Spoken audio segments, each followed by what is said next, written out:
Welcome to the What is Stoicism podcast.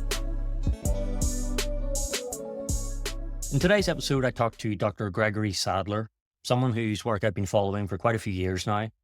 As you'll hear in the episode, Greg's involved in many philosophy-related activities, both classical and contemporary, and as part of that has an extensive knowledge of Stoicism. I really enjoyed this conversation, in which we mainly discussed the many misconceptions there are about what Stoicism really is. Greg did a great job of clearing these misunderstandings up, so I think this will be a really useful episode for those who want to learn more about Stoicism to listen to. I hope you enjoy. So Greg, thanks for joining me today. Just to introduce you briefly, you're the president and co-founder of Reason.io. Through your company, you do public speaking, content production, including videos for a YouTube channel with over 150,000 subscribers, consulting, philosophical counseling, with the aim of making classical and contemporary philosophy accessible to non-philosophers. I'm absolutely certain that I've missed many things there because I know you're involved in a lot of philosophy-related activities, but is there anything else you'd add to that to sort of introduce yourself to anyone unfamiliar with what you do? I think probably the best thing for people to know is that I've got a foot both in traditional academia, because I still teach classes occasionally, but that I do all this other stuff, and you could call it public and practical philosophy on the side, which, I think that this might be a fun jumping off point. The people who are in the publicly oriented world, they don't have too much of a problem with that, but the academics, they don't like that too much. They'd like you to stay in your lane, as the expression goes. Yeah, obviously you have an extensive background in studying and teaching philosophy, and I think you've described yourself as a philosophical eclectic, drawn, upon a variety of major philosophical traditions, and, wearing a lot of hats, so to speak. Obviously we'll talk a lot about Cicero and Stoicism today, as we've sort of prepared that beforehand, but is there any certain aspects of Stoicism specifically that led you to, integrate that into your overall field of study, or ways you find it useful to apply in your own life?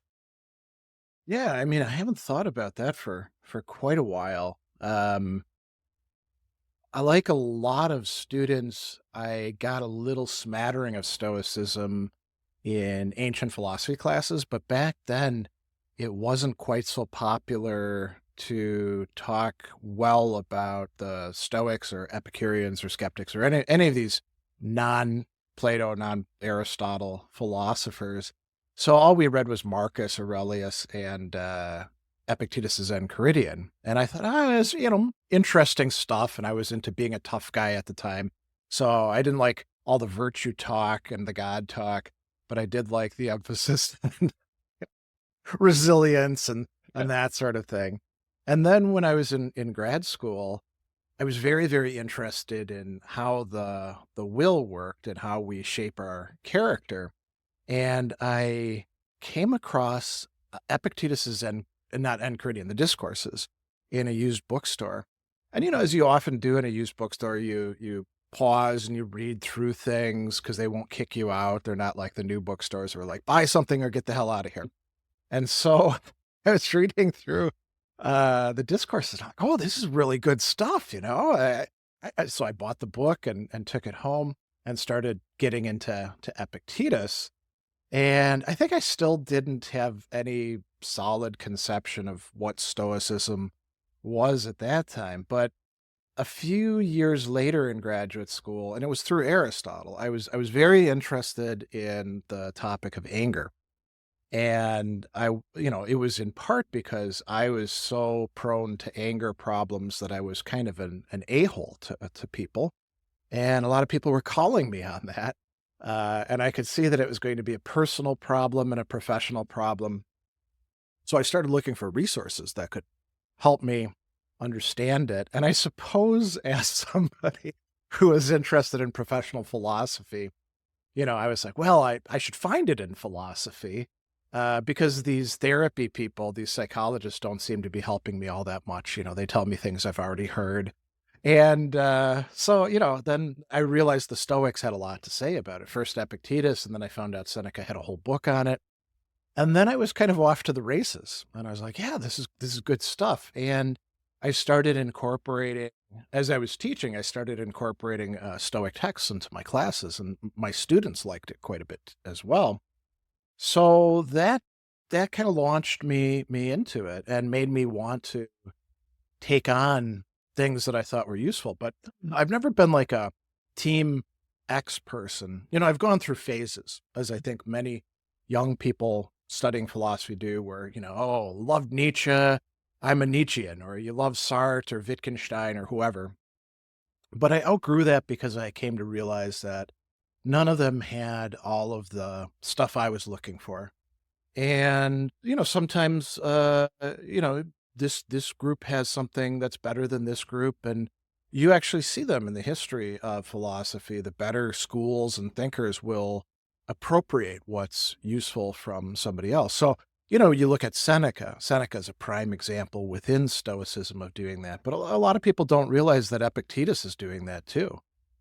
This notion of proiresis that is rather unique to him, that's originally an Aristotelian idea, and he does something very different and larger with it than Aristotle does. But even the what's up to us and what's not up to us, that's in Aristotle's Nicomachean Ethics, Book 3. So even Epictetus is kind of eclectic in his own way. And then I discovered Cicero, and I found somebody who I really, if I had to pick the ancient thinker who I like the best, it's him.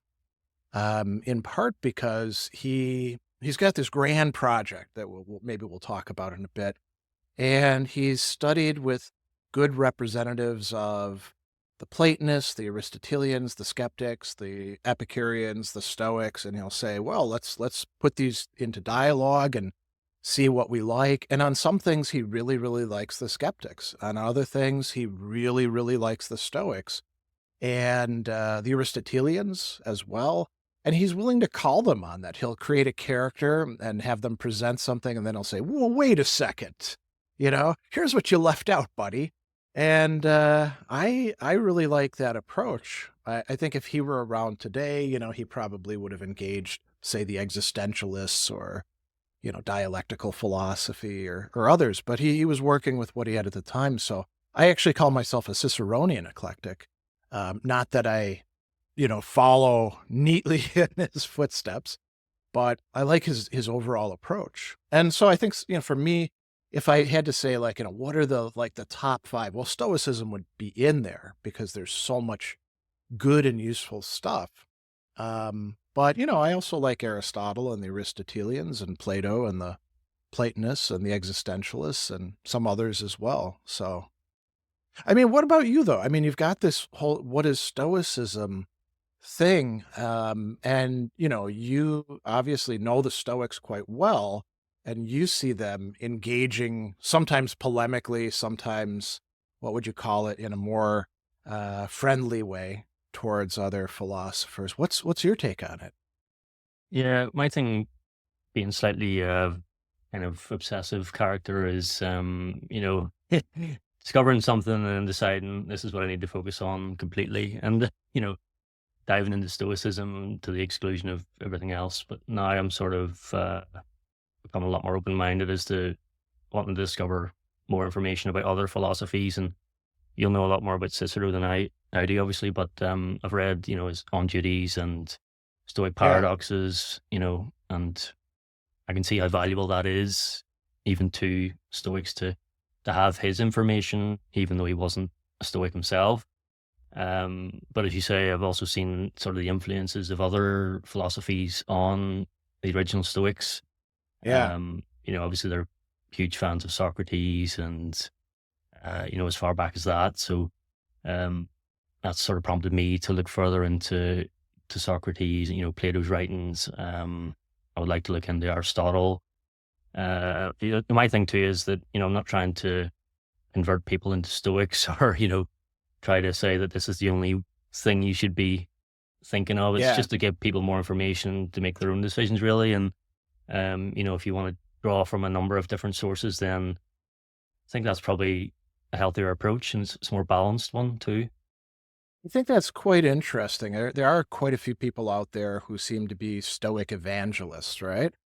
But to me, that seems to go against what we see in the Stoic authors who we have. I mean, they're perfectly willing to share with us good ideas and sometimes criticize us. Think about how Epictetus talks to people.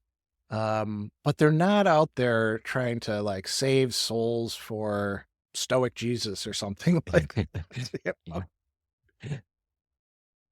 Yeah, exactly. So I think a lot of people will assume that, that is what I'm trying to do. And, then, Oh, interesting. yeah, well, How does that work? Do they criticize you for that? not And then directly, you but I think sometimes they'll maybe criticize Stoicism as if it's my okay. responsibility to defend it, if that makes sense. Yeah. As if I'm the one that came up with the original idea. But it doesn't happen too often, thankfully. So, yeah. I suppose when we have something that isn't totally our own, that takes a little bit of the pressure off because we can say, I'm just telling you about Seneca, and if you want to read him, you can, and if you don't want to read him, you don't have to, But here's the things that he has to say. Yeah, exactly. And it's kind of like, if you want to benefit in this way, then this method might help you. And, Yeah. you can try it for yourself and see, but I'm not going to promise you that I can, fix all your disturbances just by starting to practice stoicism, but I'll certainly You know, try to help. Larry Becker, who's got this very difficult book called A New Stoicism, that was part of how it got, popular again academically. And it's mostly academics who actually read it all the way through because it's a very dry book with very few examples or anecdotes or anything like that. It's pretty academic.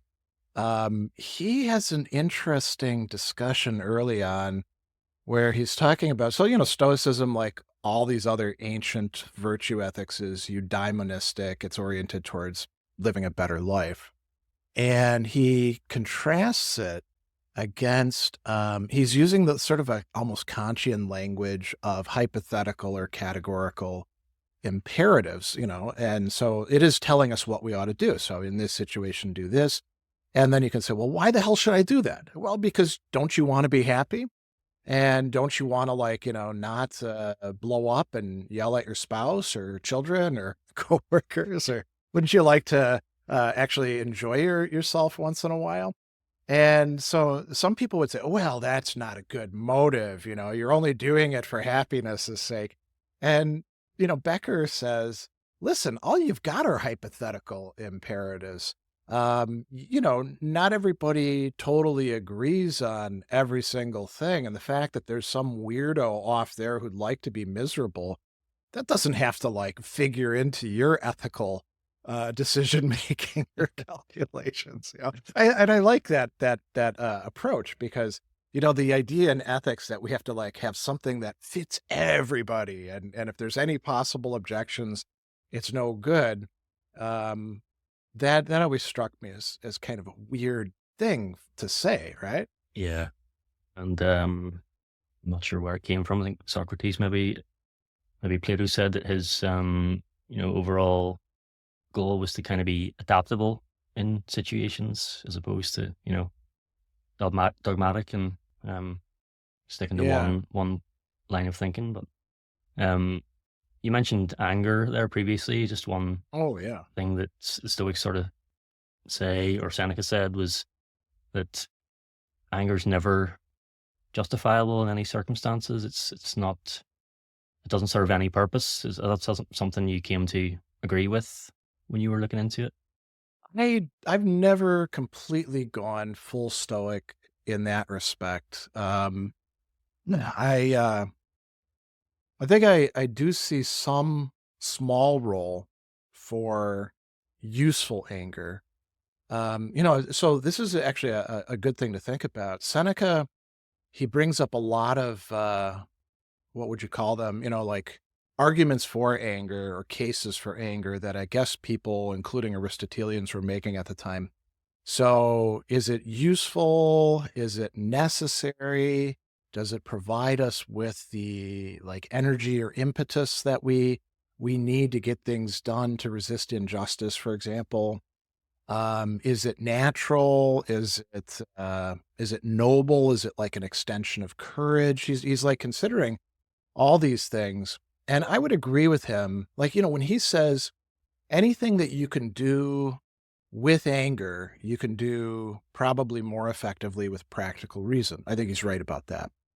Um, I think he goes too far in his polemics against the Aristotelians, because I do think it can be occasionally useful. But even the Aristotelians thought, man, you got to really watch it. It is like, imagine you've got a gun, right? And you're in some video game, you got to face off against a bunch of bad guys.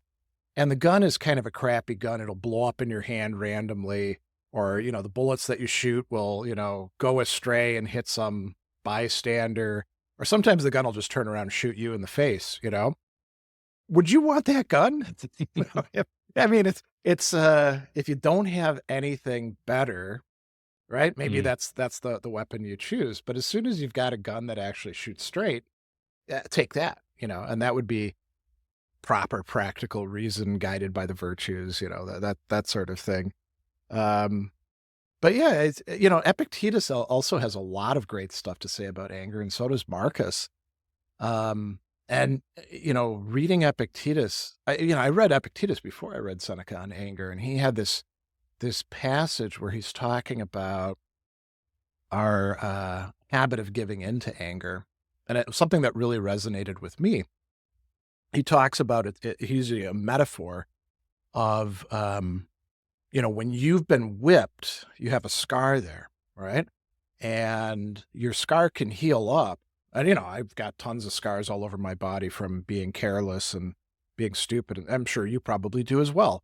Like, we all had childhoods. But, some of the scars that you have, if you get hit on that scar, it hurts more, even though it's been decades.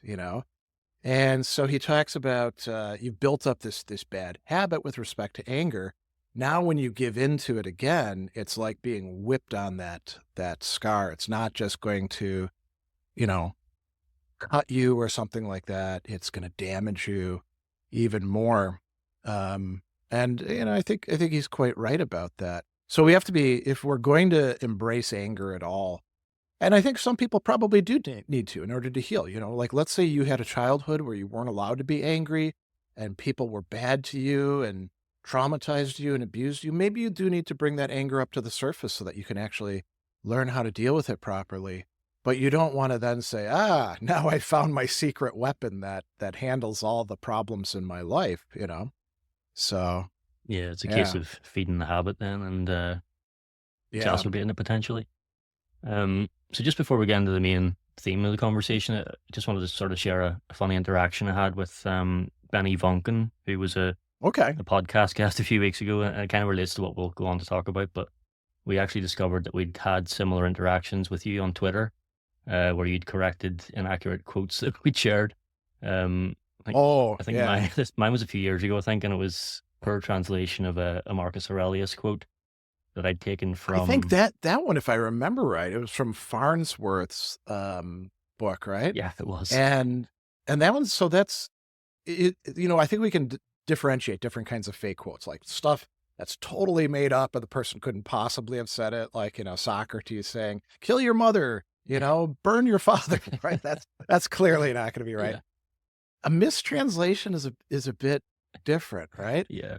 But you do see them floating around out there, and it's kind of a problem. I don't have the book nearby, but I'm gonna do a book review of, a recent translation of Marcus Aurelius that during Stoic camp, we discovered, um, it had misleading translations, and it's otherwise in a very nice book. It's, very beautiful, it's got annotations, but, the students in the small groups were reading things, and they're like, "What the hell is this? What is he saying? This doesn't make any sense." And I was like, "Well, let's go take a look at the Greek." And then, I was like, "Oh, yeah. Well, here's why you're being misled, because this doesn't say this at all?" And so I think there's a lot of people who what would you say, uncritically relied on, so, if it's in Farnsworth's book, it's perfectly reasonable for you to think he's done the actual research and verified that every quote is correct, Yeah, you know? I couldn't find which source he had used or which translation he had used for that because I don't think it was referenced. But um, we were kind of laughing too because we kind of both felt that initial sting of being corrected and, thinking Yeah, this yeah. guy's picking on me. But the great thing about it was, it made us both be more careful about what quotes we're sharing and rather, go back to the original source as a first. That's very nice to hear because I would say more than half of the responses are usually an angry attack of one form or another. They'll say, "How would you know what they said?" Right? And I'm like, "Well, listen, we've got the text that we have, you know." Or they'll be like, uh, you know, it's even if it's not a true quote, it's still true in some sense. So it always culminates in, "Who the hell are you to tell me something?" Which now, sir, if you're like, I don't know, if you're just an average guy on the street, I suppose there's not as big of a problem with that if compared to being somebody who's committed to stoicism, right?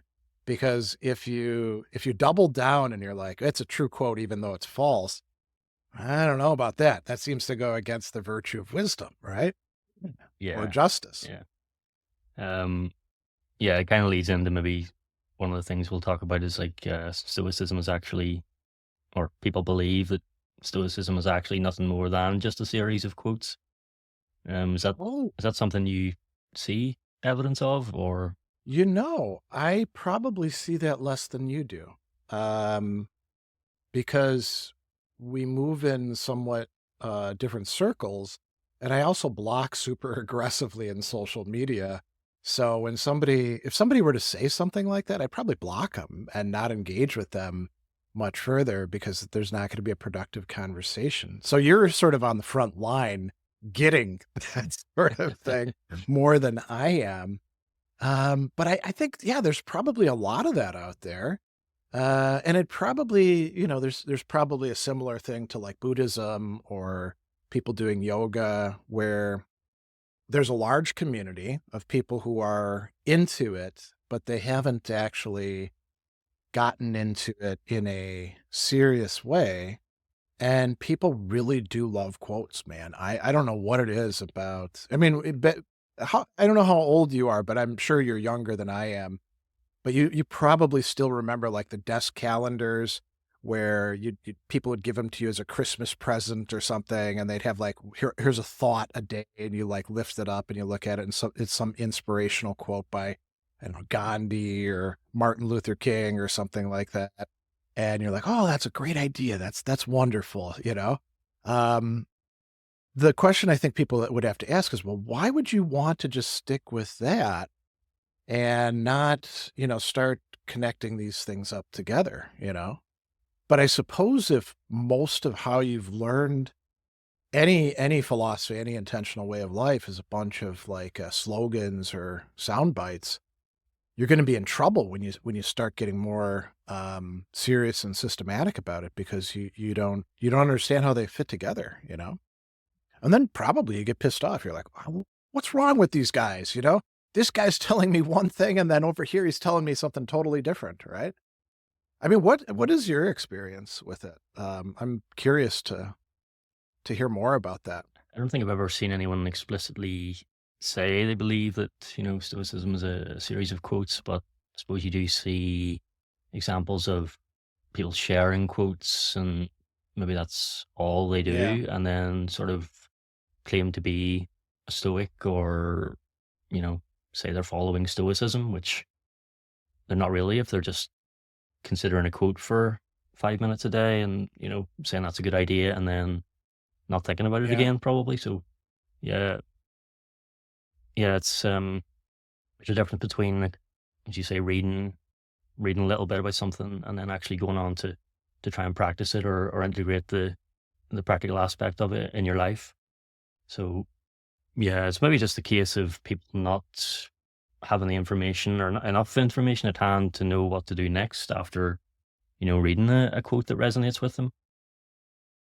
rather than, Yeah, being unwilling to do so. that's right. And I mean, I do think that so you do see like you and Betty both, first of all, sourcing the quotes, saying here's where it's actually from. And that's good because if somebody sees, okay, this is from the Enchiridion, they can say, maybe I should read the Enchiridion, right? And then occasionally, if I remember right, in some of the stuff that you're doing, and I think Benny does this too in some of his stuff, because he often like writes longer, still short but longer pieces, will be to say, hey, if you like this, go here, check this out, you know. So giving that sort of guidance. I mean, imagine so if we had a magic wand and we could wave it and say everybody who does posts a quote has to say, first of all, where it comes from and then what the hell it's supposed to connect to. Um, it would probably like drive people's understanding of Stoicism. You know, it'd be like 1,000%. You know, we see this massive climb, right? Yeah. As opposed to what we have now. Yeah, I think that's exactly right.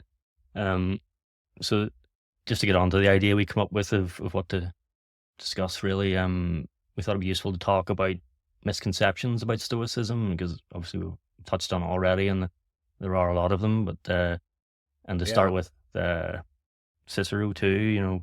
There's a lot of people who get a bit confused probably about what to make of him and how to use his texts, and there's quite some interesting and well thought out ideas he puts out there as well. And one you had mentioned to me was lowering the bar for what we count as virtue. Um, Yeah. so that's something we could plausibly make use of in the real world.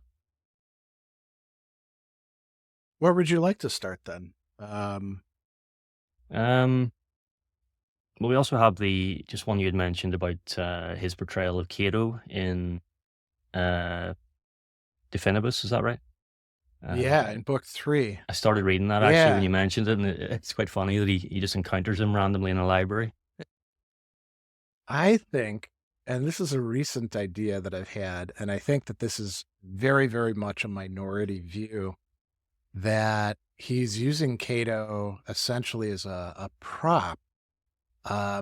So to back up a little bit, we've got these late or imperial Roman Stoics, Seneca, Epictetus, Marcus Aurelius, and then Epictetus's teacher Musonius Rufus. And we got a little bit from this guy, Heracles, that people want to look at because of the circles, but he's also got like some other cool stuff that he's written as well. But it's mostly fragments that we have. So if we want to know the wider Stoic doctrine, particularly about important things in ethics, like the different virtues, what are the sub virtues, or what are the indifferents? We get a good bit of that from Seneca and Epictetus, but we've got Aristodemus's Epitome of Stoic Ethics, which is nice. The translation of it is not great. As a matter of fact, Harold Kavli and I are working on a new translation of it. It'll be like less misleading, and it'll probably still be somewhat misleading because it's tough to translate effectively. But he gives you all these, like, the Stoics think this, the Stoics think this, the Stoics think this. And he doesn't give you a lot of arguments or justifications for why they do, but it's still useful. And then we've got this guy Diogenes Laertes, who's got a much bigger project of talking about, philosophers, and he's got the life of Zeno. And then he tells us, here's what the Stoics thought about these matters. And a good bit of Stoic, well, not logic so much. He doesn't talk that much about that, but the physics in part comes from that. And it largely jibes with what Aristodemus has to say. And then the other big like summary of Stoic doctrine is Cato's presentation of Stoic doctrine in book 3 of On the Ends, the De Finibus. And that's one of the places, as well as some occasional passages of Seneca, where you'll see the idea that virtue is the only good, which is a misconception of Stoicism. Stoics don't, for the most part, believe that virtue is the only good. If you look in Aristodemus, you're going to see all sorts of other things besides virtue that are good. And you can say, well, virtue and what partakes in virtue or what participates in virtue, right? Sure. but that's now not just virtue. And so I think that Cicero is actually setting up a mostly right but partly wrong version of Stoic ethics so that in book 4 he can attack it much more easily and make his point of view look better. Because that's what's happening in the De Finibus. Here's the Epicurean presented by Torquatus. Here's why the Epicureans are wrong about stuff. Here's Cato, you couldn't pick a better person to be the mouthpiece, right? Here's Cato, the guy who was a Stoic, so Stoic that he killed himself so as not to be a propaganda tool. And he's presenting it, and then, Cicero gets to attack it again. And then in book 5, you get what Cicero really thinks about these things. So yeah, it's an interesting presentation. I think that when I've mentioned this a few times in places. I think that when I actually write something up about this, a lot of people are going to say, "Oh, Sadler's gone off the deep end. He's clearly wrong about this, and here's why." But I think it's worth doing because I think there's some plausibility there. But coming back to Cicero, so what's useful for people studying Stoicism and why in his texts? So that's a really important one, De Finibus. And when I teach Stoicism, I'll use some Epictetus and some Seneca, and then I also use that for my students. And I'm introducing this to like kids basically right off the bus. You got to do a lot of hand holding, but they can understand it, even with all the technical terms. So there's that. You mentioned On Duties. Great book. There Cicero is clearly reinterpreting a Middle Stoic, Panatius, who had a book on duties. He's saying, he left out a few things, so let me add some things here. And we think that it's effectively faithful to Panatius, except where he explicitly says, here's a problem that Panatius didn't consider. He also tells us in that book about some of the controversies between some of the Stoics. You get the idea that Diogenes of Babylon was kind of a slippery guy compared to, ethically speaking, compared to Antigonus. Not Antigonus, another anti-guy, Antipater, who follows him.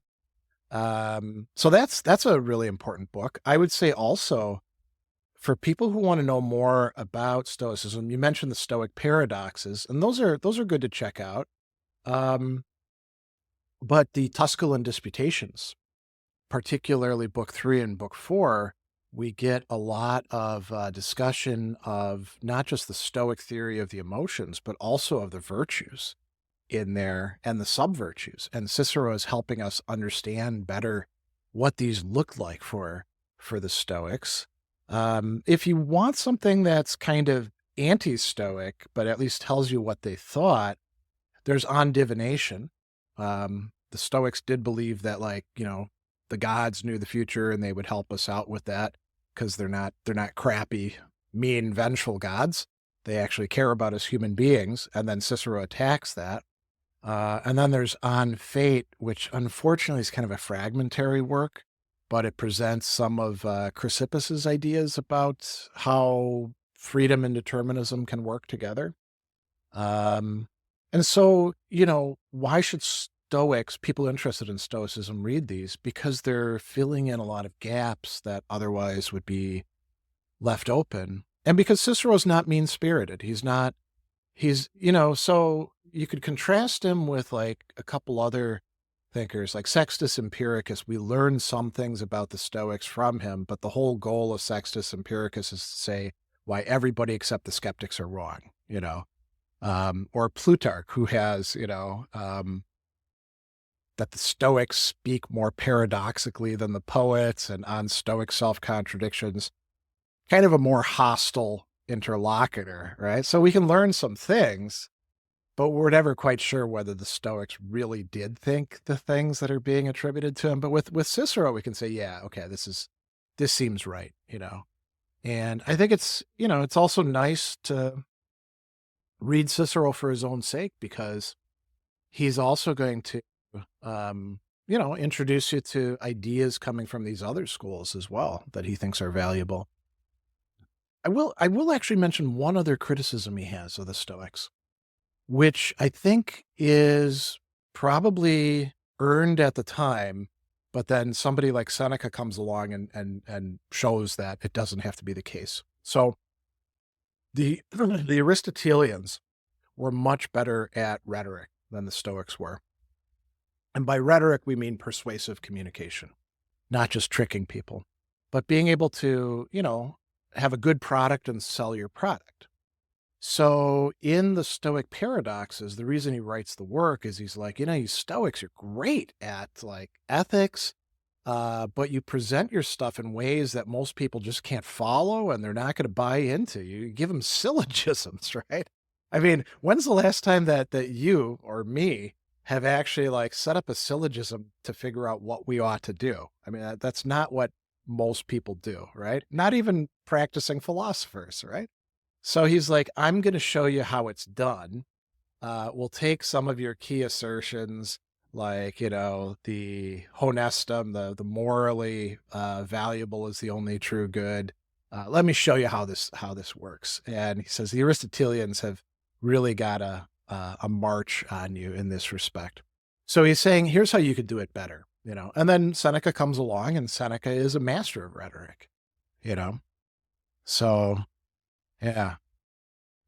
From memory, I think Cicero talks a lot about justice in on duties too, which I think is Mm. valuable, information Oh on yeah. that particular virtue, and injustice You too. know, yeah, there's probably no book of the literature by the Stoics or on the Stoics that answers one of the common misconceptions better than On Duty's book one.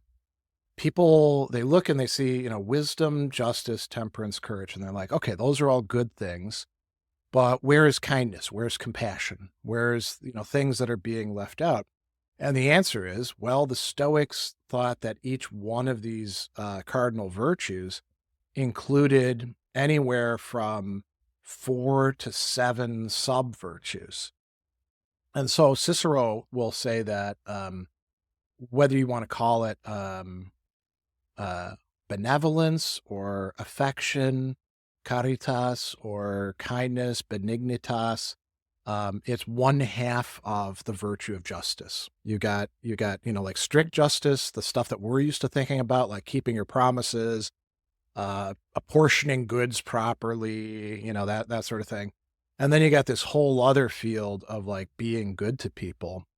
And Seneca himself, actually, he's got this whole great book on benefits, right? With seven books, so like 7 scrolls worth of stuff, where he's working with the same sort of questions and ideas, So all of that is falling more or less. I mean, yes, you do need temperance, you need wisdom, you need courage to give things well, but that's part of being a just person, is being a person who's good to other people.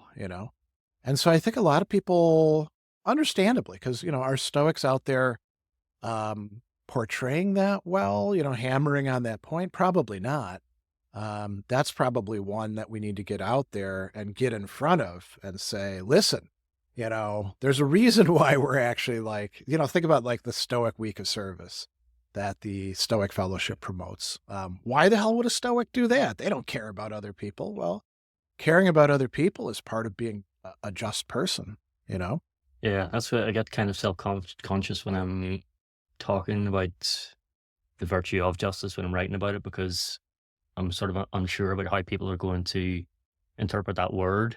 It sort Oh, of comes off as maybe the yeah, yeah. a lawful term or something like that. But I usually try to follow up the word itself with by characterizing it, as the fair and just treatment of other people.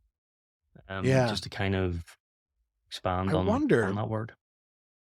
I haven't thought about this that much in terms of presentation. So, I'm kind of like being hypocritical here, praising Cicero for being so great at the rhetorical part and then not doing it myself. So maybe Cicero provides us with a good strategy because he traces all these virtues back to, and Seneca does this too, right? In his letters, what is the virtue really supposed to do? how does it have its roots in our human nature? And so where does justice come from for Cicero? Well, the fact that we are, as they often call it, pro-social, right? He doesn't use those terms, but we live in communities, and that's why we need that, let's call it legal, or I don't know, uh, technical kind of justice, right? But we also need that kindness, benevolence part. I mean, it's interesting too, because when you think about like the picture that anthropologists and archaeologists and all these people that think about how human beings developed, what was our advantage over the other creatures? It's precisely that. It's being able, it's being able to coordinate efforts and share resources well, but also to take care of those who are disabled or less fortunate. We don't just like, we're not like herd animals where we leave them and we're like, let the wolves eat them, or something like that, right? And the other animals that are able to do stuff like that, chimpanzees, they're horrific. I mean, they're scary as hell because they coordinate and they hunt down other bands that they're not even encroaching on their territory. They're like, those bastards might come over here, so let's go kill all of them. I suppose you could say that, like, colony insects do something, but they're not doing it on a rational level. It's pheromones and genetics and stuff like that. Like an ant colony is not, none of the ants are like, what, should I be just? Should I be benevolent? So, Yeah. but that is our great advantage as rational creatures. I mean, it's interesting, if you don't mind a little editorializing, you know, this notion that we're seeing, particularly here in America, with the MAGA movement, which is very different than what traditional Republicans were like. That is very oriented towards denigrating. I mean, Elon Musk came out and said empathy is a terrible thing, right? From a Stoic perspective, that's completely backwards. You know, if we want to do well as human beings, we should be cultivating empathy and love and care and concern and all these things that fall under justice. I guess you could say, maybe if we wanted to paint with very broad strokes, they're very much about the other kind of justice, which I think they kind of get wrong, and how they apportion things. And they're trying to get rid of the other part of it, and that's not going to go well if the Stoics are actually right. Yeah, and that feeds into another kind of broad misconception of the fact that Stoicism is individualistic. It's about isolation. I think you mentioned And wolves. uncommitted, right? Yeah, and here you've got the picture of the lone wolf, and some people get that idea in their head of the Stoic is kind of parallel to the lone wolf, but in actual fact, the lone wolf is not a wolf that wants to be by itself. It's one that's gone out in search of a new mate, a new community, to be part of Yeah. something bigger. So that's a misconception of that kind of realm too. And will probably die. Mm-hmm. I mean, wolves are a lot of predator. I mean, we are predator creatures. You can tell because we got our eyes in the front of our head, and the kind of stuff that we eat and do. I mean, there's so many misconceptions about wolves out there.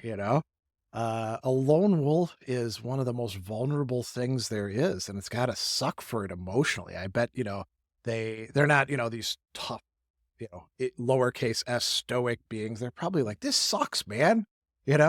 I hope I find a mate and have some, or even if I can just find another pack, Yeah.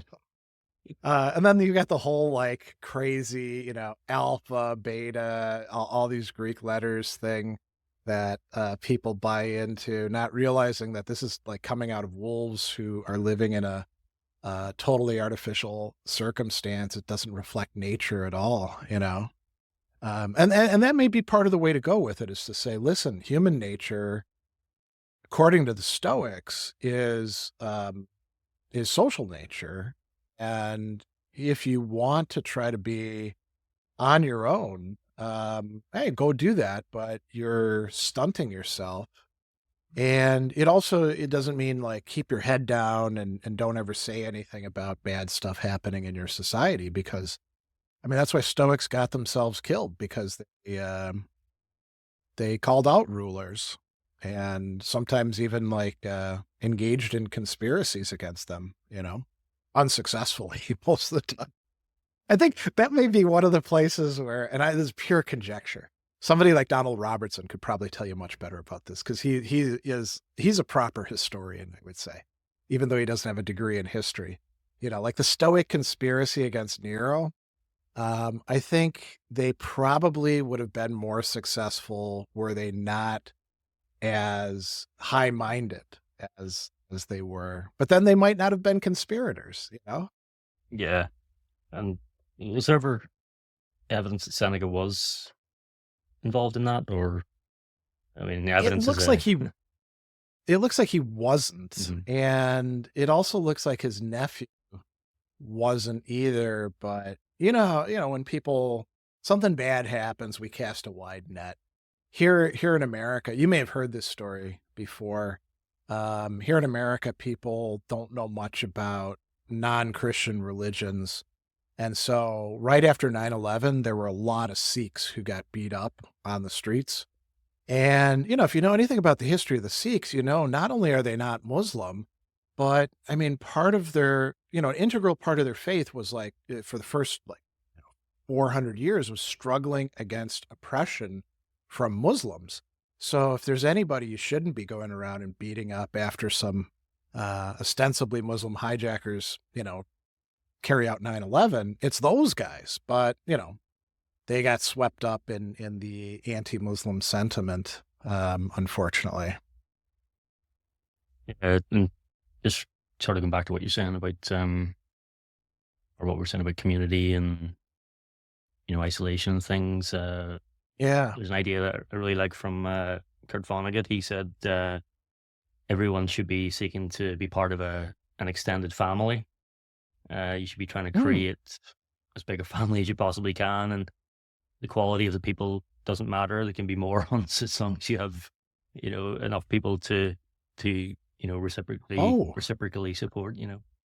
He said that you know, loneliness was a big problem in the world. I got to see, very fortunately for me, something like that um, with my mother's family, who are French Canadian immigrants to the United States, the Lemrise family. And it's not really like this now. These sort of like institutions can quite easily break down. But my great grandfather, actually my great great grandfather came over here to the United States from Quebec to fight in the Civil War, basically taking money to take somebody else's place. And it was a lot of money at the time. It was $500, which in the 1860s, that was a fortune. So he was quite well off after he survived, and this is the pattern that they engaged in, which is a very common immigrant pattern all over the world. They brought their spouses down from Quebec. And so he and my great great grandmother were both naturalized American citizens. They have a bunch of kids, and those kids also bring spouses down from Quebec. So their kids are kind of half American, kind of half not, like a lot of Americans, hyphenated Americans. Um, I mean, Irish people have to deal with our, what do you call them, plastic patties coming over there claiming, you know, they know everything about Ireland, Yeah, and right? then apparently we know everyone from Ireland too. Oh, right. Yeah. You know this guy, So, yeah. so anyway, by the 1930s, my great grandfather and great grandmother, they moved to Chicago, and they live in kind of a poor area. And everybody in that area, because Chicago is very segregated by ethnicity, you had like your Italian areas, your German areas, Irish areas, and you had a place that was all French Canadian or Menominee Indian, because it turns out there's a long-standing connection between the French Canadians and certain Native American tribes. And there were more Menominee actually living in Chicago than on the reservation at that time. And a lot of them lived on that block. So my mother, her generation, first of all, she was a fourth generation American, but grew up speaking French before English. She didn't learn English until she was 6 because everybody on her block spoke French. And half of the people on her block were her cousins. So they're all living on top of each other. Think about babysitting. You would just say, go over to Aunt so-and-so's house or Uncle so-and-so's house or see what your grandpa's up to. See if you can help him out in his shop, right? And it was this very, very tight-knit community. And they did something else that was kind of fortuitous and weird. So my grandfather's generation, they got together and they bought a farm out in Indiana across the state border. And the reason they did it is they wanted to have a place to take their kids on the weekends, and sometimes they drop kids off there the whole summer. And there were always some adults there, and then the kids would just like do their thing. There was a little pond, they could drive cars around. There was, believe it or not, a nudist camp about 5 miles down the road that they would try to sneak peeks of. So they had all these common experiences, right? And none of them were particularly wealthy. As a matter of fact, they'd be like working class, but they had this incredible set of connections. And you didn't have to like everybody. And so my generation, we grew up with the farm got sold. We had family reunions once every year that would go on for 3 days. We'd always be there at all these, baptisms, weddings, funerals, birthday parties, stuff like that. So you got to know your cousins very, very closely. And you realized that you could rely on the people in your family to help you out.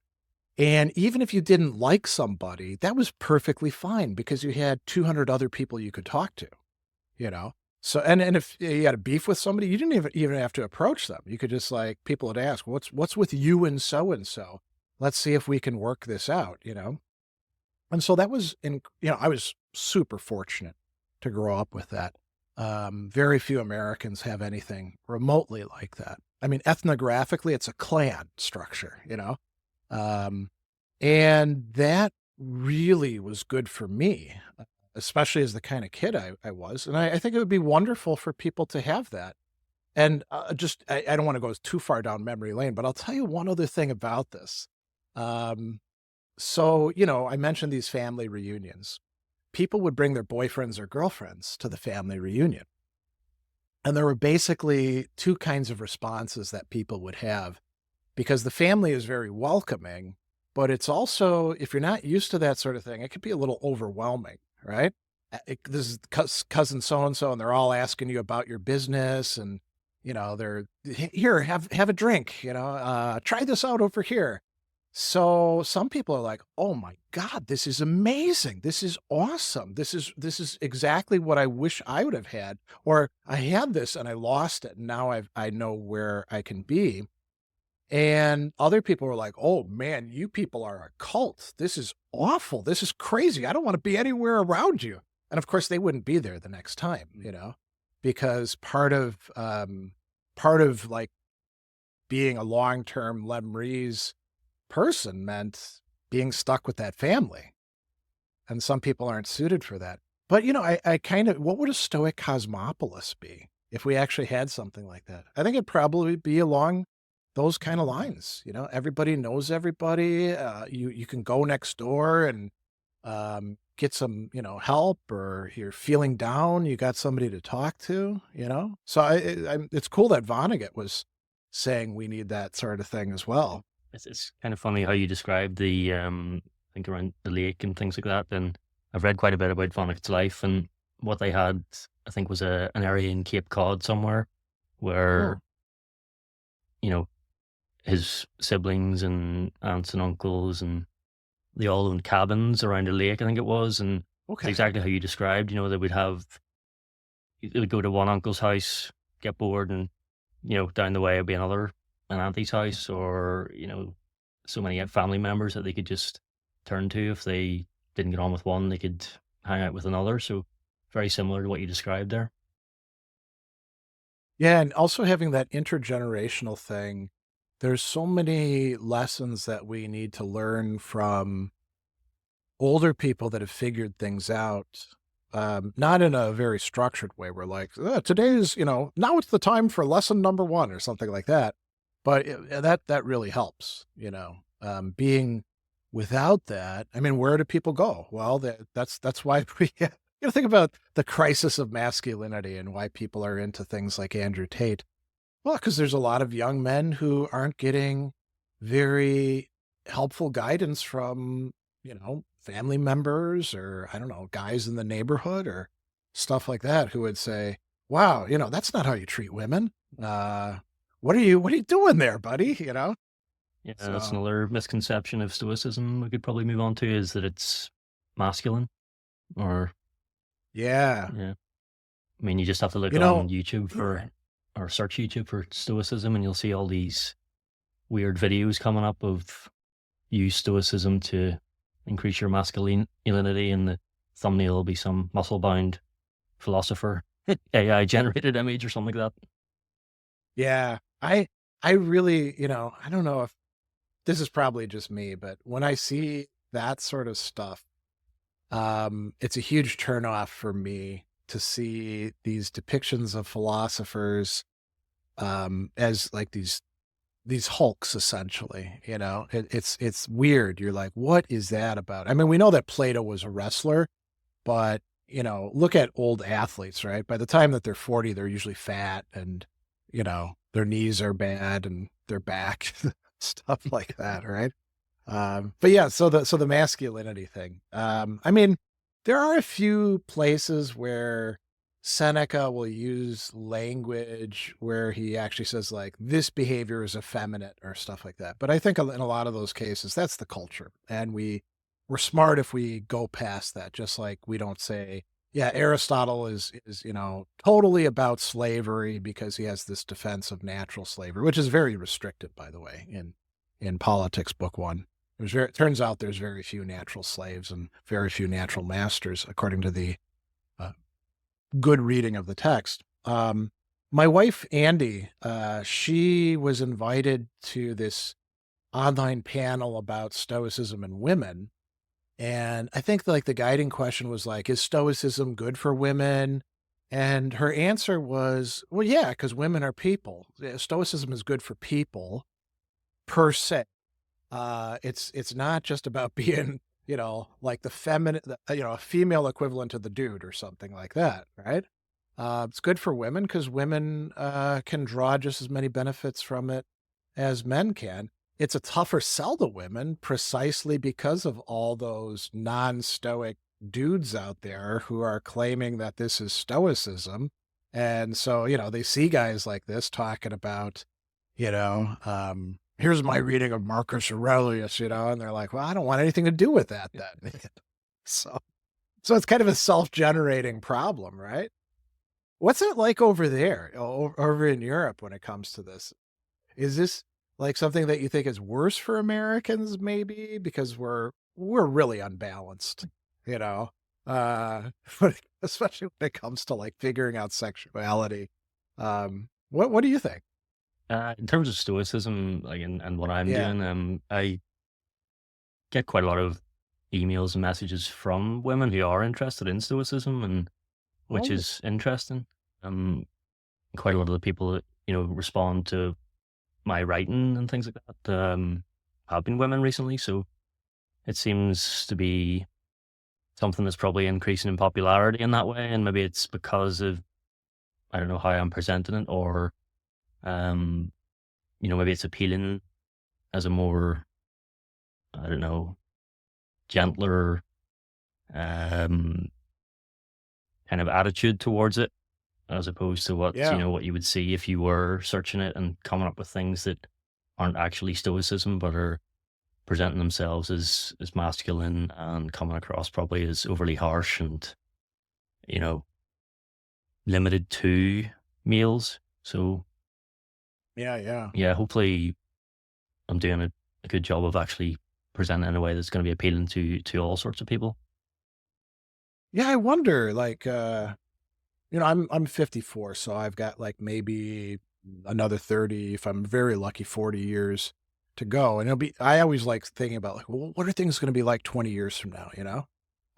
I gather you're a bit younger, so you'll have a longer span, and it would be really interesting to have this conversation 30 years later, right? And say, well, what actually happened? Did Stoicism still have this hyper masculine broicism problem? Did that end up kind of going by the wayside? So it became much more egalitarian, you know? Yeah, I wonder what the longevity is of those who start down that path of presenting it, in a masculine way. Do they do it for a year and then jump onto some other kind of fad, so to speak, and present that as the new way to go? Something becomes more appealing. That is a really interesting, uh, what would you call it? Not conjecture, but like area. It'd be very difficult to research. Hmm. But it's something that I bet there could be some way of getting at, you know? Yeah. Yeah. Mm. There's an analogy, and this is, a kind of a bad analogy, but when I was doing a lot of research as I was teaching religious studies classes in my first main teaching gig where I was teaching at Indiana State Prison, I had to teach philosophy and religious studies. You'd look at all these different denominations. And over here, we have the Unitarian Universalists, and they're about as far on the left as you can possibly get. And one of the things that was really interesting to see is they were what people call the revolving door church, where you leave a very conservative background or perhaps even a more liberal background that's not liberal enough for you, and you go and you join the Unitarian Universalists. They're so broad church that like anybody who's not a jerk can be a member. And then after a while, people are like, "Yeah, this is really cool. I like this, but it's not doing it for me." And then they move on to some other denomination. No, what we're talking about is not. I think the Unitarian Universalists, they're perfectly nice people. We're not talking about perfectly nice people with this broicism stuff. They're kind of dicks, and they're very competitive with each other, and they probably do psychic damage to each other as well, in the way they encourage and discourage each other. But what you were saying, maybe it's similarly a revolving door sort of thing. Like you do it for 2 years and then you move on to something more noxious that doesn't have all these like virtue discussions attached to it. Or I don't know, you kind of get your crap together and you move out of it, or maybe there's something else that winds up being the destination point. But I don't see like being able to do that for 20 years straight, you know? Yeah, it seems like it's maybe just a vehicle for the message that they want to share in the first place. Yeah, yeah. Kind of aligns with it in a way that if you do misinterpret, then you can believe in. And then possibly something else comes along where, as you say, it could either be a more harsh version of that presented in a Yeah. different way, or perhaps they just grow bored of it and, try something else. And maybe it's just maybe it's just a way of trying to make money too. Well, that's true. Yeah, Massimo Pigliucci has like all these different designators. So there's like broicism, which is that hypermasculine stoicism. He's got a stoicism spelled with like a dollar sign for the S for, and I'm not sure how you'd pronounce that. Stoicism, like you have some sort of stutter. Yeah. And that's the people who are just trying to make a buck off of it. And he recently coined stoicism with the M capitalized in the middle for the very like military glorifying brand of it, which I think overlaps with the broicism to some degree. But the people who are always talking about just about Stockdale, and that sort of thing. Um, we probably should come up with like a range of other labels for other, what would you call them? Aberrations, misinterpretations of Stoicism. Yeah. We've got obviously the one that denies emotions. Yeah, what would be a good pithy Mm, transform the word for that? I think that is quite prevalent. Yeah. I mean, do you find that to be the case? Yeah. I mean, obviously we've got the lowercase s, Stoicism, and Mm. yeah, people. That kind of covers that ground, Yeah, I doesn't guess it? it does. Yeah, and like, you kind of get Yeah. into people get into the habit of thinking that it's about suppression, suppression of anger, or suppressing even joy. Yeah.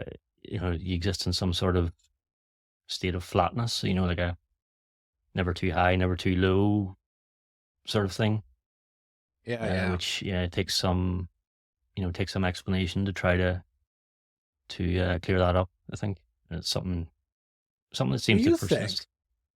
I mean, so we can talk about positive and negative emotions, and you could easily understand why somebody could be attracted to the mistaken conception of Stoicism, where you just take the anger or fear or pain or other grief, for example, and you either repress it below the level of consciousness or you just force yourself not to express it. There's some cultural reasons for that. I mean, in both of our countries, I mean, you know, uh, long histories of, men don't cry, they're tough and all that sort of stuff. But I think a lot of women do get that message, right? But why, it's a whole different ball game to say, don't have joy, or don't look forward to something, to have rational desire, boulesis, as they call it. I remember years back when I was editor for Stoicism Today, and Stoicon was coming up, and I posted. I think it might have been in Twitter where people were doing this. I posted, "Oh, I'm getting excited for Stoicon," and people were like, "You're a Stoic. You can't get excited. That's bad," And I was like, why the hell would you want that? Why impose that upon yourself? It seems, I don't know what lies behind it. Maybe it's a kind of masochism, uh, a way of, or maybe it ties in with control. Don't be too happy about stuff because then the world will disappoint you. You know, why wouldn't you want love? I mean, Marcus talks about love and affection all the time, and he's clearly a Stoic. Seneca does too, and even Epictetus does. Um, but I think a lot of people, I don't know, maybe they distrust positive emotions because they're like, the last time I felt good, the world screwed me over, so I'm not gonna let myself feel this sort of thing. Yeah, let's maybe see it as a kind of a action against um the negative consequences of negative emotions, but as you say, also potentially being hurt if you expect too much. So it's really negative emotions that they're afraid of, but they view the negative emotions as like the consequence of giving in to positive emotions. Take grief and love, for example. You could read Epictetus's Enchiridion um, 3 in the way that a lot of people do. Well, when you kiss your wife or your kid, remind yourself that they're mortal. Then when they die, you're not going to be bothered by it. And bothered is a bad translation. Totally shaken, tanashe, is the actual term. But in there it says, those who, in another bad translation, those who you are fond of, um, you know, uh, philostorgein doesn't mean being fond of. It means feeling affection towards. You love your wife, you love your kid, or your grandparents, or I don't know, even your pet. Um, and that's already there. And, you don't have to be like torn apart when they do die. But I think a lot of people think, well, if you do love, man, soon as that person's gone, your whole world falls apart. So don't love. Don't look forward to things. Um, don't feel a legitimate pleasure in things. What are some other positive emotions? Oh, I wonder, don't feel a sense of awe, right? Because then the universe is gonna like kick you in the teeth. It's gonna happen sooner or later. Yeah, I think there's a passage in one of Seneca's essays about awe where he describes mountains and uh, natural Yeah. landscapes and things, and yeah, it just provides a perspective on how you would actually just take simple joy in certain things, and Yeah. that is embedded within Stoicism. The more you can take, or the simpler things that you can take joy in, the more there is to take joy from. That was sort of my interpretation of that. They don't talk about it that much like this, but I suppose there's something like habit involved in that, right? You learn how to do it once, and then you do it a couple more times, and then it can become something you don't have to think about as much. Yeah, that's one of the things that I generally try to make people aware of, is that, you can read one essay or one practical exercise once, but the key really is in building a habit. If you want to change, Yeah. if you want to change your way of thinking or your behavior, then, it has to be consistent, and it doesn't have to be, a huge effort each time, but in a manageable way. You can make good changes over time if you can just put that small bit of effort in consistently. Yeah, something that I don't actually meet like in face-to-face groups anymore. We haven't done that here in Milwaukee since COVID, but one of the things that would come up quite a bit with people who were, either like beginners or in between beginner and intermediate, who'd been practicing for a while, is they'd often have this fear of failure. Oh, I'm gonna try to change my life, and what if I don't get it right? And I think the right answer to that is, well, you're not gonna get it right because you're screwed up right now, and you're trying to change a whole panoply of habits that you've already got. And I think that there's resources within the Stoic text, particularly in Epictetus, for looking at that, where, he's like, "Hey, get knocked down, what are you gonna do? Lay in the dust? Get back up." And I think if we're reasonable, we should expect to fail a lot more at the start than, you know, 10 years down the line. I mean, I still lose my temper, and I've been doing anger management practices for a decade and a half, and I still get pissed off.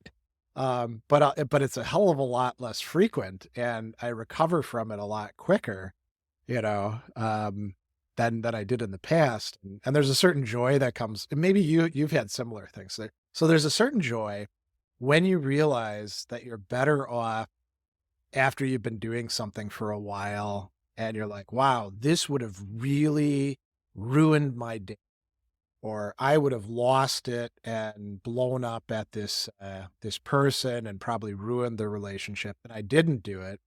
And I didn't do anything particularly great. I just didn't screw things up.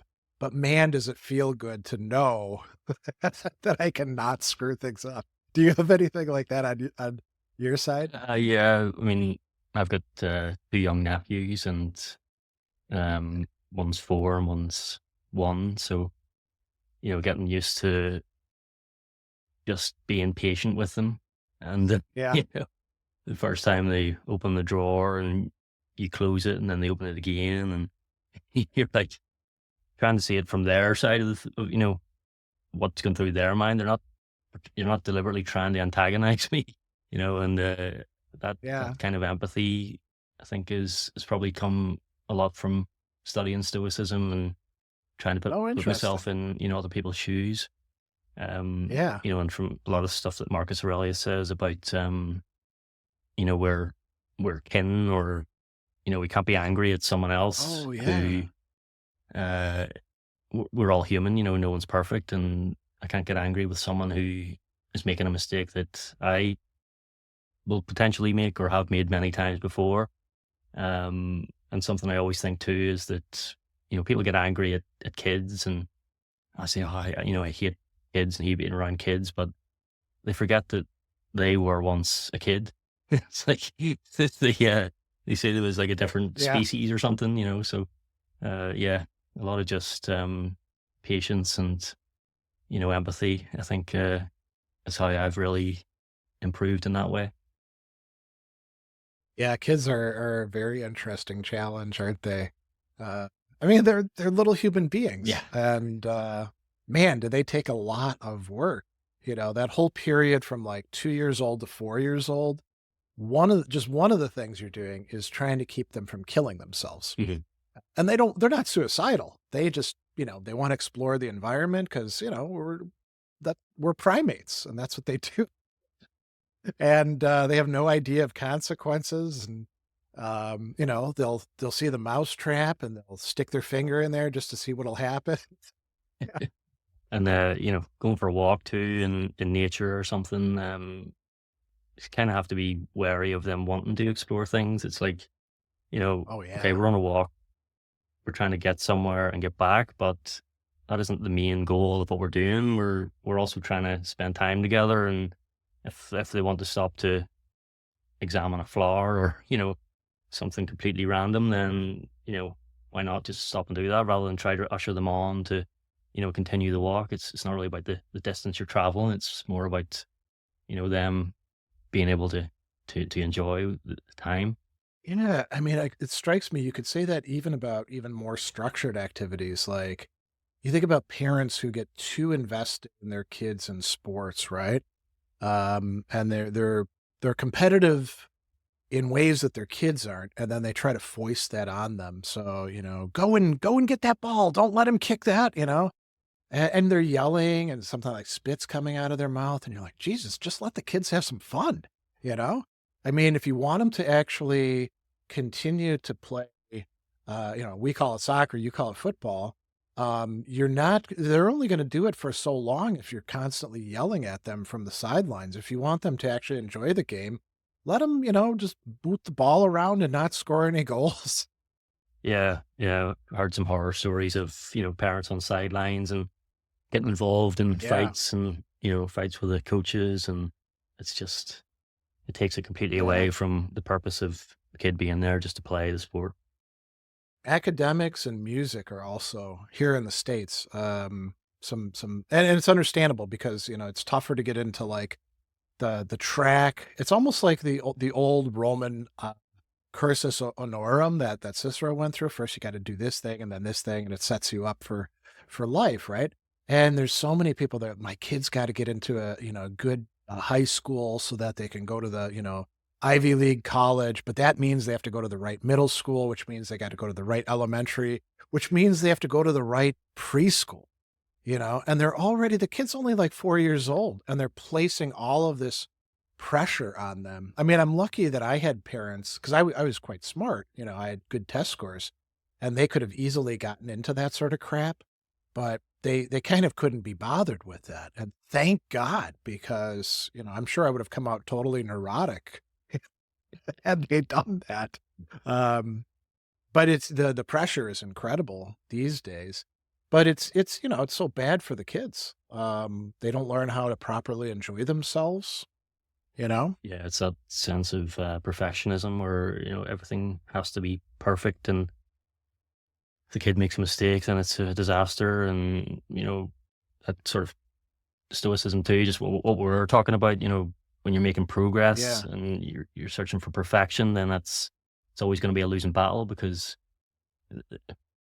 where stoicism is concerned, there is no perfect stoic. Yeah, you're always going to screw up. And it strikes me too that it's a failure of wisdom. So it's a kind of foolishness because the parents that are doing that, they don't ask themselves, what is the actual goal here? And they can tell you a goal, but it's not a proper goal. I need to do this so my kid can get into that good school there. And you can be like, well, why do they have to go to Harvard? What good is that going to do them if they're all messed up? Well, they'll be set up for life. Yeah, but what kind of life? Kind of like what Epictetus said to some of the students. I think he said someone asked him for advice and he wouldn't give them direct advice. He said, how can I tell you what to do?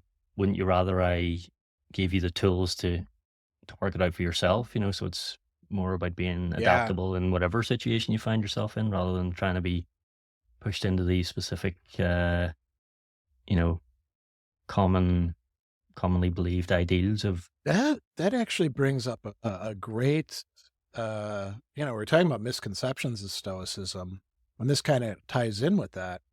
I've always been a relatively independent person, but I kind of gather that a lot of people would like to have a nice, neat program laid out for them. I'm not great with like following programs, frankly. I don't know where you sit on that, and I'd be curious to know. But it strikes me that part of what we do want to try to encourage people towards is not viewing Stoicism as like a, set of checklists. Like we've got a Seneca checklist and a Epictetus checklist, and now I've done it right, and all of that. We want them to view, Seneca and Epictetus and Marcus and others as sort of like conversation partners who occasionally will criticize us and say, "Man, you're screwing up. What are you doing? What are you thinking?" But you know, we want them to say, okay, I can choose whether I take this practice or emphasize this, or there's a difference between Seneca and Epictetus on this matter.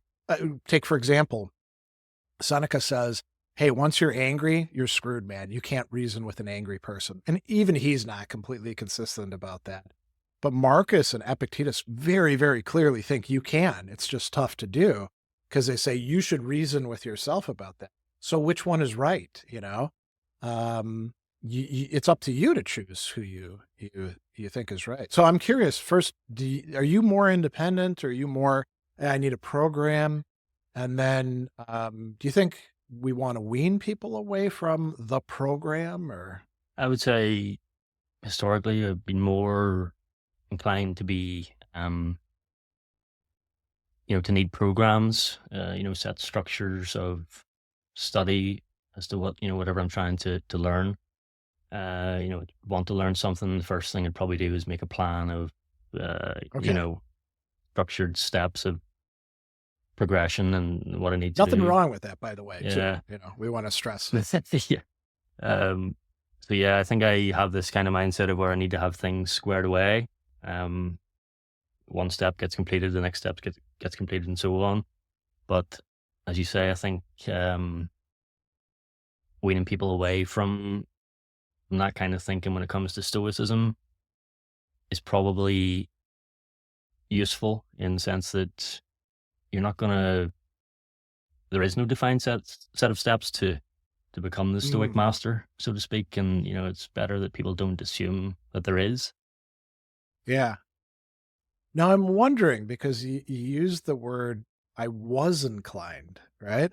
Has that changed for you a bit over I time? think it probably is changing now, just from education earlier days. I think that's probably where that came from. I was Mm, very focused on doing well in exams and things like that. So I was, super focused on making sure I was learning everything. Uh, and more in the sense of, yeah, I think yeah, I more learned things off by heart rather than actually uh, learn anything useful. I could recite yeah. things that needed to be learnt for an exam instead of actually retaining things Seeing that where could they be used. fit, Yeah, and yeah, yeah. yeah. I think a lot of our educational, what would you call them? Our programs, our curricula really stress that sort of thing, which is great for people who have that sort of inclination. But on the one hand, it gives them the impression that that's what education is all about, is performing. And then for those who don't fit into that all that well, I mean, I was very fortunate in that I didn't like fall through the proverbial cracks, because I didn't respond well to structured curricula. And so I was, kind of a rebellious Yeah. type. And I think if I were in school as a kid today, I would probably get in a lot of trouble and have they'd just give up on me, you know, rather than letting me do the things that I wanted to do. And your interests change a lot.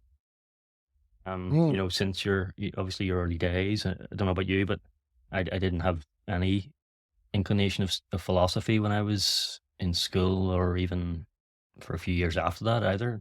Didn't have any introduction to it, yeah. So there were certain things that I'd be a lot more interested in now that I wouldn't have been interested in those days, and even you know learning about history and things like that now didn't really appeal to me much back then. So uh, yeah, it's kind of unfortunate Yeah, that you don't get the chance to really follow that up and learn more things that you want to learn. there's a big conversation to be had about that. I see some of my 18-year-old students who come in to my classes and they've already declared majors. They already, I'm going to be a supply chain management major, or I'm going into nursing school. And with some of them, they clearly have an inclination towards that sort of thing. But I think a lot of them have almost basically picked something out of a hat. And, I ask them, and we talk about Aristotle early on in an intro to philosophy class, and we do this kind of like walking things through. Why are you in class today? Well, because I need to pass this class. Well, why? Well, because I need to graduate. Well, why? So I have a good job. Well, what's that for? And they're all like, it takes them a while to figure out at that point why they would need that. Well, so I can have a good life. Okay, now we can start talking and we can start tracing this backwards. Is there any connection between this major that you've decided on at 18 years old, where you've also taken on debt as well? I mean, a lot of them would be better suited to taking the, here they call it a gap year, and sometimes it can be longer than a year, just working or doing something else. Maybe it's not good for them to declare what they're going to study right away and take some classes and find out where their desires actually lead them. I know if I hadn't had gone in the army, I would have probably gone to college and, you know, just screwed things up within my first year and I wouldn't have gone, I wouldn't have graduated. Um, and we tell all these kids, and I imagine it's probably the same over there as well. Oh, you've got to do this degree because that's going to set you up for life. Um, and it's kind of terrible advice to give these poor kids. I mean, they're officially adults, but I mean, to be an adult at 18 is way different than being an adult at 28, Yeah, for right? sure. Yeah, but I don't know what it's like now, but I think at school we had to, pick one, you know, one or three kind of professions that we were aiming towards, Mm, which at that yeah. point, most people didn't really have a clue and just picked anything that seemed appealing at the time. And that may, that may have influenced your choice of university course or, you know, Oh yeah. set you on a path for the rest of your life, really. So, um, Yeah, imagining like taking a safe bet like accounting. Because we're always going to need accountants unless, AI phases them out. And you're like, okay, well, I can do this. And I also take my general studies classes and, enjoy myself, have some relationships and have some drinks from time to time and all that. And then at 40 years old, you realize, oh man, this sucks. This is not what I wanted at all or what I envisioned. What a kick in the pants that has to be. I mean, there's a reason we call it a midlife crisis. you see people sort of falling into that pattern of starting at a job and automatically aiming for the next level on the ladder, and sort of getting stuck there. And Well, there's good news and bad news in the new economy, right? And the good news is there's no more steps. You can't progress. So you don't have to worry about that anymore. The bad news is you're going to stay at the low level your whole life, right? yeah, I suppose, yeah, it's a luxury to have that dilemma. But Yeah, I suppose so. but yeah, I mean, that's sometimes humor can be yeah, a useful for way of sure. approaching these challenges, but yeah. Um, I think I only had one other misconception noted down, unless you had any further ones. But the one I was thinking of was, um, some people think Stoicism is a philosophy of non-judgment. Oh, In the terms of seeing everything as indifferent and not oh, not okay. viewing anything as positive or negative, I suppose. I see what you're saying. I thought at first you meant non-judgment, like not judging other people, and I was going to say, evidently they haven't read Epictetus and seen what he has to say to That could be people. part of it too, I suppose. Yeah. Yeah, but yeah, what you're talking about is broader. Um, yeah, there's this, if you buy into, well, virtue is the only good, vice is the only bad, everything else is totally indifferent. There were some people who believed that. And this is why it's useful to read Cicero, because he actually tells you about this in On the Ends. But they weren't Stoics. They were Aristo, who was sort of he was a contemporary of Zeno and set up his own school. There were they mention Pyrrho, who was a skeptic, and we don't actually know enough about his stuff to say whether this is accurate or not, because we don't have any of his writings. And there were a few others as well.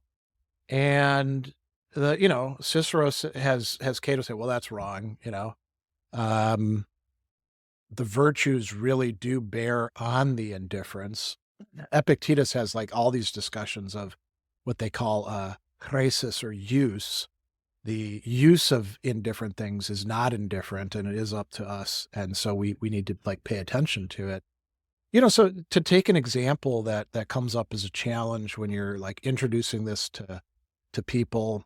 So you give them Epictetus's Enchiridion 1, and there's things that are not in our control, and they can get behind like wealth and property, right? But then you say your body's not under your control, and they're like, wait a second, I just lifted my hand. What the hell are you talking about here? And yeah, I mean, you can choose to do a lot of things with your body, and you can choose to exercise and eat right and get enough sleep and wash your body when you should, practice personal hygiene, but you can still like get a tumor that'll kill you in a year. Or, walk along and you didn't see the manhole and you fall down inside and break your neck or something like that, or the bus comes along and hits you, you know? It isn't completely up to us, but it doesn't mean we should be like, okay, not up to me. I'll do whatever the hell I want with my body. I'll be careless with it. So yeah, I wonder why people, there's got to be like some reasons why they're attracted to that mistaken conception.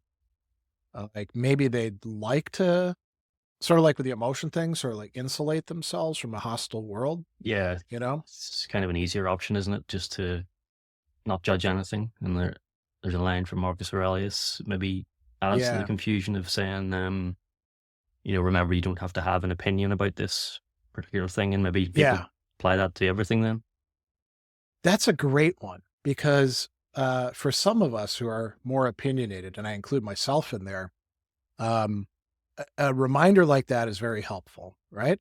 We could have an opinion on something and be like, okay, this is not worth my time and energy because I have other things I should have opinions about.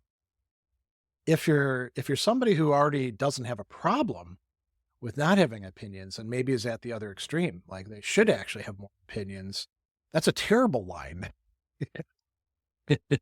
Yeah, just gives you an excuse to sort of put your fingers in your ears and I mean, I'll take a like extreme example. So Seneca's got that thing in on anger, where somebody says, "Oh, I need anger because what if I see my mother being raped and my father being killed? Right? Shouldn't I get angry and then go and defend them?" And Seneca says, of course, well, I mean, you would like if you weren't angry, you wouldn't defend your mom. What's wrong with you? Can't you just like go and do the right thing because it's the right thing? Um, so if you're somebody who can actually sit by and be like, oh, somebody's raping my mom, well, I can take it or leave it. It's not a big deal. Well, there's something really, really wrong with you that I think Stoicism probably isn't going to fix. You got to address what the hell's going on there. That you can see something horrific, or seeing a child being horribly abused or something like that. Um, that would be you obviously should have opinions about that. I think, right? yeah, anger doesn't come into it really. It's a higher level of consciousness there. He's a Yeah, moral conscience. that's right. Yeah, yeah. So yeah, I think that's pretty much the list I had. Are there any other misconceptions about Stoicism? I've probably covered a lot of them, but yeah, anything else you think it would be useful to dispel? Um, I think we've covered pretty much all the big issues that that come up, which is quite surprising. I mean, you did a great job in prep. So congratulations on that. And then somehow we ranged over a few others and brought them in as well. So yeah. Yeah, and I think the upcoming episode or the upcoming Stoic Gym edition, uh, or the Stoic, That's it that's is on right. misconceptions. So yeah, I would encourage people to look out for that. I think we'll both have articles in there actually. Oh, very cool. Yeah. Um. Yeah, we're past an hour and a half, so I just want to be conscious of your time. But is there anything else, or anywhere you'd like to point people actually in terms of websites or online platforms, to highlight your content or any recent work you'd like to make Mm, people aware of? Yeah, I mean, my stuff, I started a Substack a while back. And we're connected together on Substack. We should recommend yours as well, which is very good. Uh, and it's a good place to go for articles and things like that because they'll let you write as long as you want. It's kind of a nice Yeah. platform. I think people know about my YouTube channel. Interestingly, I put in Google just the other day, that philosophy guy, and I'm the front page of Google for that. So it's super easy to find me. Just put in that philosophy guy. Um, I would say, there's a lot of great Stoic publications out there. I'm no longer editor of Stoicism today. I stepped down a couple years back, but I think that's a great place to go to. Um, Other than that, I mean, I really encourage people to read the classic Stoic texts. I think there's no substitute for engaging with Seneca and Epictetus and Cicero as well, Marcus Aurelius. They can sometimes be kind of dry and difficult, but it's still excellent work to do for oneself. And it's kind of like giving a gift to yourself, you know? Yeah, I totally agree. I think that's a great point to end on too. Um, just want to thank you very much for your time, Greg. I really enjoyed this. It was really interesting too to get the information Yeah, on me too. Cicero and other It, things. it was great to get to chat with you and get to know you a bit too, you know? Yeah, that's true. I've always been aware of your work for a long time, and it's nice just to actually talk to you for the first time. Yeah, Likewise. Yeah. hopefully we'll do it again. Thanks. Yeah, I'd be happy to do that. Awesome. Thanks, Greg. You're welcome.